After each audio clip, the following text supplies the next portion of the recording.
நெல்லை மாவட்டத்தில் கடந்த வருடம் ஆகஸ்ட் மாதம் ராஜாமணி என்ற இளைஞர், அதாவது கீழநத்தம் அடுத்த வடக்கூரை சேர்ந்தவர், அவர் ஆடு வைத்துக் கொண்டிருந்த போது மர்ம நபர்களால் வெட்டி படுகொலை செய்யப்பட்டார். தொடர்ந்து அவரை உடலை வாங்க மறுத்து போராட்டம் நடைபெற்றது. பின்னர் அந்த கொலை வழக்கு தொடர்பாக 3 பேரை கைது செய்யப்பட்டனர். அந்த 3 பேரில் ஒருவர் தான் இன்று பாளையங்கோட்டை நீதிமன்ற வாயிலில் வெட்டி கொலை செய்யப்பட்டுள்ள மாயாண்டி.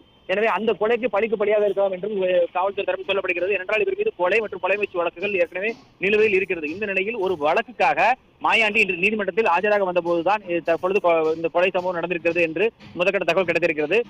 நீதிமன்றத்திற்குள்ளேயே அவர் ஆஜராக வந்தபோது அவரை பிடித்து விரட்டி சென்று கொலை செய்திருக்கிறார்கள். இது ஏற்கனவே அந்த ராஜாமணி என்ற வார்டு கவுன்சிலர், அவர் கீழநத்தத்தில் உள்ளூர் பஞ்சாயத்து வார்டில் ஊராட்சி மன்றத்தில் 2வது வார்டு உறுப்பினராக இருக்கிறார். அப்படிப்பட்ட ஒரு நபரை வேண்டுமென்றே கொலை செய்ததன் காரணமாகத்தான் இந்த கொலை நடந்திருக்கிறது என்று அவர்கள் தரப்பில் காவல்துறை தரப்பில் கூறுகிறார்கள். ஏனென்றால் முதற்கட்டமாக ஒரு நபரை, அந்த சம்பந்தப்பட்ட ஒரு நபரை பிடித்திருக்கிறார்கள் காவல்துறையினர். அவரை பிடித்து விசாரணை நடத்தி வருகிறார்கள்.